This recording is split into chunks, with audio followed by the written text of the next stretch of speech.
Did you know the Prado Museum has its own Mona Lisa? It's not a fake, it's a copy, made in Leonardo da Vinci's workshop, probably by one of his students like Salai or Melzi.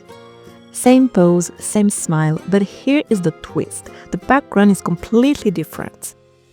In this version, the landscape is clear and detailed, while the original in the Louvre has that soft hazy atmosphere that we call sfumato. Among the other differences, the copy features eyebrows while the original lacked them, and there's also a very slightly different angle between the two perspectives. This version had been hanging in the Prado for centuries, mostly ignored until 2012 when it was cleaned and studied. Researchers initially thought it was a later copy, but they soon realized its incredible value.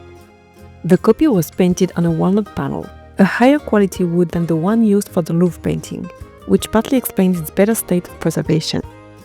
Indeed, when they used infrared imaging, they found that the underdrawing matches the Louvre Mona Lisa almost exactly. That means both paintings were likely created at the same time side by side. There are several other copies of the Mona Lisa, like the Hasselhoff Mona Lisa, the one in the Walters Art Museum, or the Hermitage version, but none match the Prado version in quality or historical significance.